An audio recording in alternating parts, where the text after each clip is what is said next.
Compliments of the seasons, dear viewers. Today, in our series of programs on disability and you, we have Mr. Jethro Daka, an entrepreneur based in Lusaka.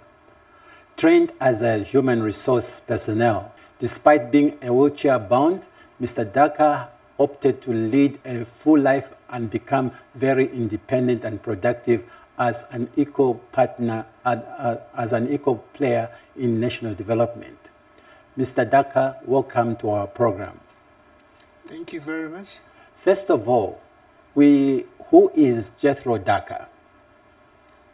Jethro Daka is a person who was born some 60 years ago in a town called Chipata, in a country called Zambia.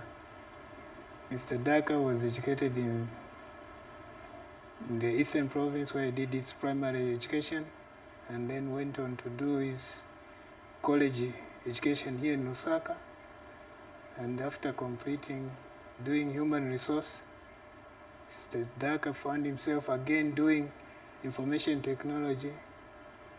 So basically, I'm both a human resource practitioner and information technology guru.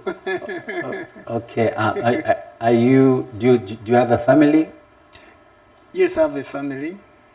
I lost my wife about 12 years ago, and I'm seriously considering remarrying again. Wow. Any hopefuls around? Plenty. Just have to make a decision now. All right. How did your disability come about, and what are the major challenges that you have been facing? Basically, I was not born disabled the way I am. I was born as a normal child, where I had no defect. But I still remember when I was 10 years old, I started to develop like rashes just behind these knees here. And then after that, that's when I saw my legs like losing strength, which I could not support myself to stand. And then after that, I was taken to a hospital. That was Mami Adventist Hospital in Eastern Province, where they did a lot of operation trying to correct the defect, but that was unsuccessful. I spent about 2 years in the hospital trying to correct the defect, but that was unsuccessful. So after that, my parent decided just that I should just go into school full time. And then she enrolled me into school full time until I completed, and I have lived with this disability up to now.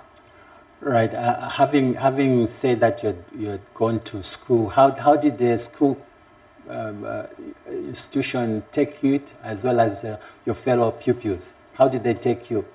Well, in Zambia, to be a disabled person, you're a source of attraction wherever you go, because people are not used to see a disabled person, or a disabled person becomes like they have not used to be seen in public. So for me, fortunately, during my primary school education, my mom was a teacher, so getting enrolled in a school was not a problem. It was just automatic.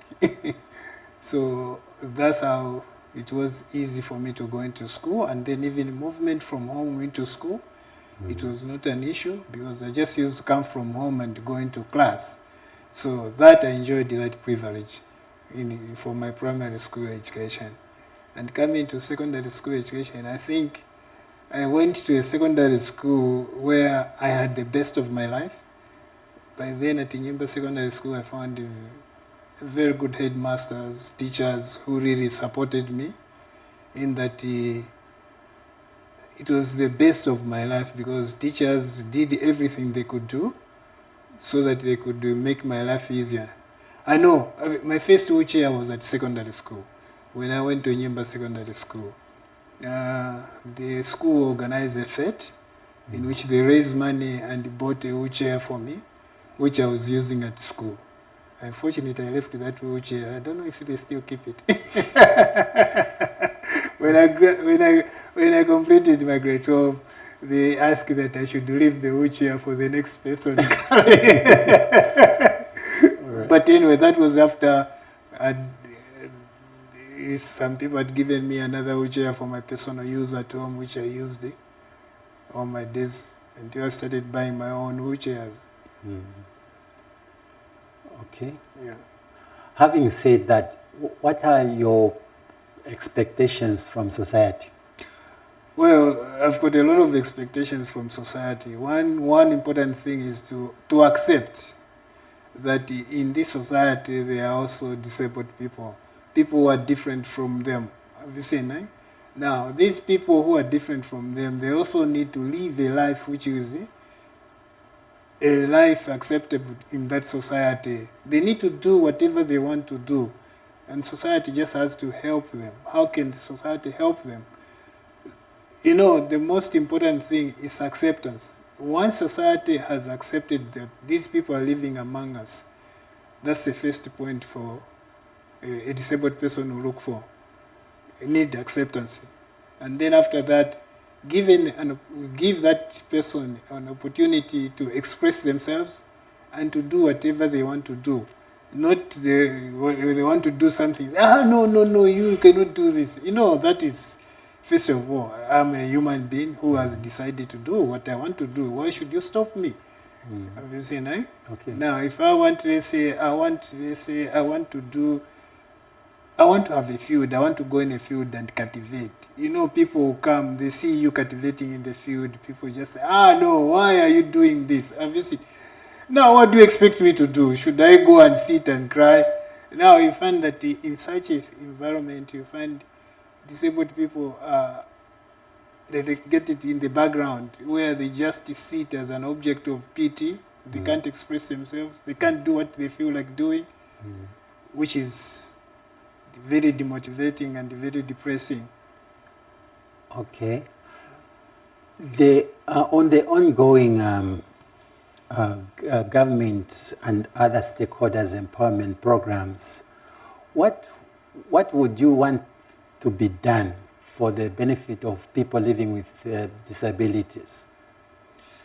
I believe a government operates on policies. It's to be very good if the government can come with policies and laws which are going to protect the disabled. I know the government, let's say for the Republic of Zambia, has signed the UN Convention Rights for the People with a Disability. If that can be implemented, then life for the disabled will be much better. The government should create such an environment that, one, I should be able to do whatever I want to do. And how can I achieve that? They have to look at the issues of, let's say, transportation. In Zambia, there is no policy guiding these private transporters how they are going to accommodate the disabled people. If you want to come by bus, go anywhere, you get on a bus which with everybody else. Even when buying a ticket, sometimes they may put you at the back seat. Now imagine you have to crawl from front of a big bus up to the back seat. Now you find that it's inconvenience. You find that they put in the passage, there's that luggage. Now how do you go? Yeah. And if it's a long distance, when the bus has stopped, you have to go and help yourself. Let's say you want to go to the loo or something like that. You have to crawl again from the back seat up to. Now, how do you crawl? You find that there are obstacles in the passage there. Okay. The people have put the luggage there. Now you have to learn to jump over, which makes it life for the disabled person very difficult. The government can have a policy to guide that this is every public transport, they make provision for such people. Two, the buildings. You know, like now, if it's my business experience, if I want to go and source business into some of these buildings, let's say, for example, I'll talk about the government building. Let's say, for example, I'll give an example. Ministry of Finance. If I go to look for business, the first thing I have to overcome is those stairs there. Have you seen? How do I go there? Now, you have to go and see a procurement officer, but how do you go there? You find you go there, maybe it's on the 4th floor. There's no lift. Yeah. Now, you have to call somebody, a procurement officer from his office to come and attend to you. What guarantee do you have that he's going to give you business? Because already you have already inconvenienced. He's a human being. He's busy up there. Now you command him to come and see you downstairs.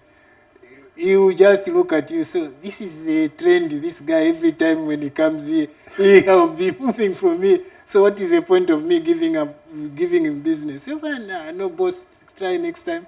You go there next time. No business for you because you are inconvenienced. He's a human being. You're inconvenienced. I have experienced that.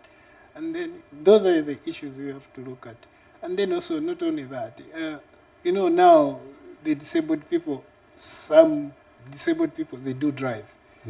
But you find that to go into these shopping malls, the parking slots are very small. They have tried to put the parking slots for people, for disabled people. You find those slots have been taken up by VIPs, people who feel that they are entitled. They are entitled to VIP treatment wherever they go. So they go and park there. And you, a disabled person, when you want to go there, you can't find a parking slot for you. Because some people have taken out. The government can look into that and put a policy to work against such things. Right. That's one thing. And then also empowering. Being a disabled person who is doing business, I've noticed one thing. For me, if I do anything, I should have somebody who is going to assist me. And that's a cost to business. Yeah. So it's either I pass the cost to the customer or I pass the cost to myself. Have you seen, eh? Now, how can a government come in? They just have to come up with a proper policy which is going to do. One of the policies that the people are doing business, reduce the taxes on them, have you seen? So that such things can contribute to enhancing their business. That's one area. Another area is that the government can create a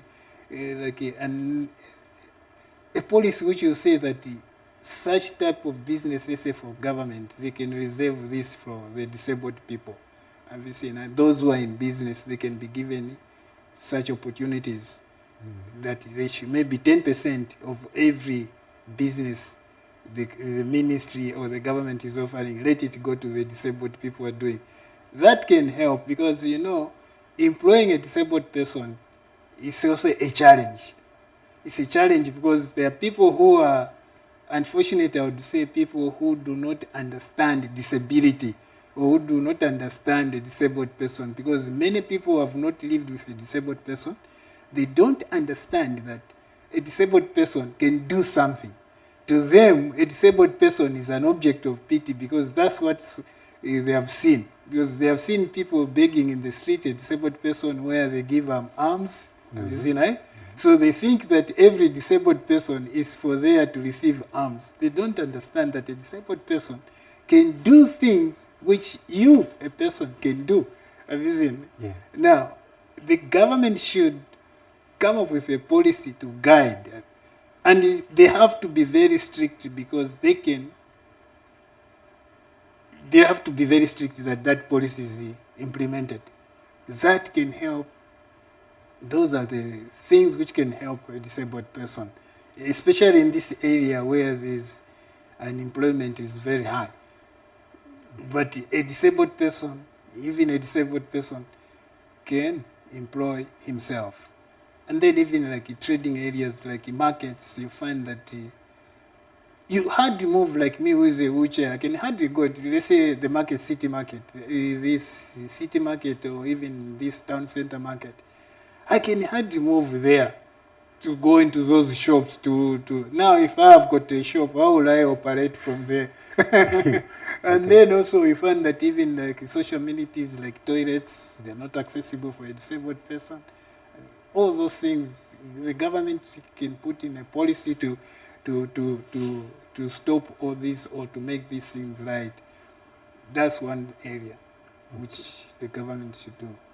What of the social cash transfer, among other empowerment programs by government and stakeholders? Do you think more should be done for people living with disabilities? When we look at the social cash transfer, we have to look at what that social cash transfer is trying to achieve. Have you seen? What is it going to achieve? It's for the poor of the poorest to sustain them. But a disabled person, not every disabled person can be classified as a poor of the poorest. Have you seen? So sometimes putting a person like me on a social cash transfer, it is a disservice to society because there are some other people who can benefit from there than me. For me, I need an opportunity to do something. Have you seen? I need an opportunity for me, I can do one or two things. First of all, I need to be empowered. Yes, I need empowerment. That is on my level. There are disabled people who are more than that, who can operate without any empowerment. But there are the disabled people who needs just empowerment. They have got a skill. How do they use that skill? They have to be given that opportunity. They have got businesses. How can they use? Now, instead of making that person, the government can have like a certain privilege, let's say some empowerment money for the disabled, which they look at the person who is doing something, and then they help to empower him into that business. Not every person. I don't believe that every disabled person should be on social cash transfer. No, I don't believe in that. There are some people above that. Let those people who cannot be there, who cannot do anything, let them be there. But other people, they need to be those who can do something, be empowered to do what they want to do. Not what the government wants you to do, but what you want to do. Because if I decide that I want to do this, let the government empower me to do what I want to do, not what the government thinks that I should do. Because I will not succeed. But if I've got something which I've got passion into and then I've put my mind to it, I'm going to do it. I just need the government to empower me. So, meaning that the government now has to come up with a deliberate policy which is going to look at me and help me. I can employ myself. I've employed myself. The last 15, 16 years I've been working on my own. I don't even know the last time I got a salary, but I've been doing things on my own. I'm not starving. I'm having everything on my own.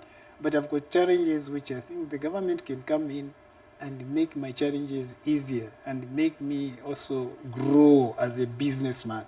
Have you seen grow and even employ able-bodied people? Because I support some able-bodied people. Okay. Are you by any chance, have you taken advantage of government's empowerment programs, one of them being the CEEC? Oh, yes. Yeah. Yes, I've done the CEC. I approached CEC this year. Right now, I want to go into farming because, I'm looking at the retirement now. I want to do what I'm doing now for 10 years from now.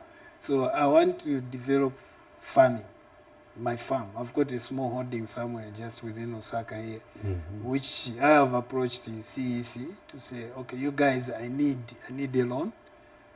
Yes, they have given me that privilege. They have given me, and we are yet to finish everything so that I start my project running, which I'll invite you one day to come and have a look and run as a program. Yeah. Okay. All right. Do you think the environment for people living with disabilities is being adhered to?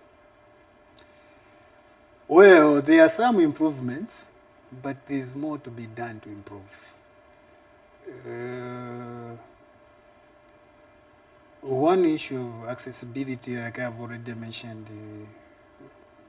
it's a very important issue which is supposed to be addressed by the government. There are some schools in which you go there, you even wonder if a disabled person goes there, how are they going to learn? Because the buildings are very inaccessible, but yet there's a law which requires those buildings to be accessible. Yes, accessibility is very important because That's what makes people to compete. I mean, you can't go into a school where it's not accessible for a person with a disability. You can't. Even if you go there, you're going just to regret. You can't perform. You can't go and work in an environment where the building is inaccessible. You can't. Sometimes they can't even employ you because they are looking at the building. How is he going to operate into this building? How is he going to be able to move or push the files in this office? So automatically it is disadvantage that person. On the aspect of supportive mechanism, are you suggesting that what are your suggestions to families and communities to do so that they enlighten the plight of people living with disabilities in their home and society? You know, for anyone to make it in life, family matters most. It is at the family level in which you can be made to succeed or fail. Some of us were privileged to be in a family where we were told you have to work for you to survive. Mom used to tell me, you just have to work for you to survive. No one is going to give you food. Now, with that mentality, you can't just sit. Because you grow up with that mentality that I just have to work. When you wake up in the morning, you say, "What today I need to eat, but what will I eat? Okay, I need to eat that, but how am I going to get it? I just need to work." Now, you find that in some families, unfortunately, they look at a disabled person to say, okay, you are disabled, you just have to sit there and the people have to give you whatever you want, don't do anything. Now, those are the people who, in the end, when they grow up with that, in the end, they can't do anything because they are expecting some people to help them or people to bring arms to them. And where do we end up? We end up people who are going to beg in the streets. Sometimes those people are begging in the street. It's the families which pushes them there. Because what they usually do is that they saw one family where there is a disabled person, then they took them to the street, they begged, and those people came with money at home. And then maybe every day they are able to buy a loaf of bread, maybe, and they are eating well, and then they are keeping a disabled person who is just seated at home. You find that family, the next thing they're going to do, even you can go and beg. So they take that person into the street to go and beg. Yeah. What happens in the end? You make that vicious circle. You find that people now, because he's disabled, the only thing you can do is to go and beg. There the family has let that person down. There the family has let that person down. And the society also have supported that by giving that person arms. They have reinforced what the family has started. Okay. Now we find that because the society is enforcing that, you find that now everybody now when they see a disabled person, here's an arm for you. Okay. I mean, in relationship to what you have just said, what is your word of advice to people living with disabilities? What word of hope are you giving to the people living with disabilities, as well as the families that are living with people with disabilities? What is your word of advice, your word of hope?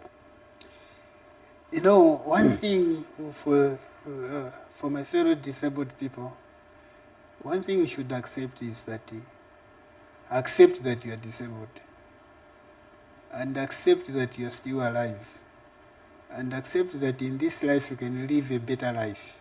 You have to decide what type of life you are going to live on your own. You yourself, you have to motivate yourself to do what you want to do. Otherwise, the society will just push you into that corner of you feeling pity for yourself. You just have to accept God created us also. We are created, if we look at creation, we are looking at creation, isn't it? Yeah. Everybody was created by God. We don't choose to be what we are today. Yeah. So if we didn't choose to be what we are today, why should you condemn yourself? Why should you condemn yourself? Yeah. You just have to accept this is how I am and this is what I want to do. You define what you want to do. You want to be a businessman, you can be a businessman. You want to be a professional in whatever area you want to be, you can be a professional in whatever area you want to be. Right. Okay. Last but not the least, do you have any pertinent concern or issue affecting people living with disabilities at home and in society at large? Well, my appeal is that families, they should accept that one of their members is disabled. Now, if he is disabled, they should also help him to choose his destiny in future. Help him, take him to school. Mm-hmm. Don't feel pity for him. Have you seen it? Mm-hmm. Give him a privilege to express himself and to do whatever he wants to do on a family level. On society level, let the society not look at a disabled person also as an object of pity or to be judgmental on them that they can't marry, they can't work, or what they want to do. No. Give them opportunities for them to be part of that society. Sometimes consult them. They can have answers to most of these problems which people are facing.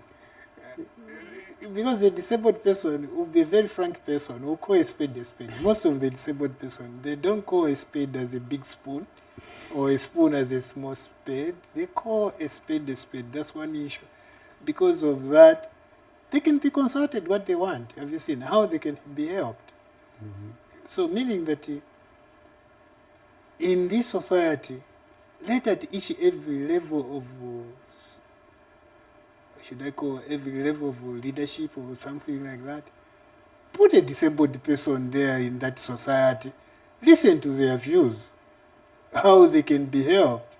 For example, if we look at the political level, you look at the ward level, make sure that there are some disabled person on ward level leadership there. Yes, even in political parties, they make sure that these political parties, they've got positions for the disabled. Yeah? That can, because, you won't understand what a disabled person is going through if you don't include them. So you want to make a policy to make life easier for a disabled person. You think that that's what you're doing it for the disabled. But the disabled person, they'll say, no, we are not benefiting this because this policy we did not consult.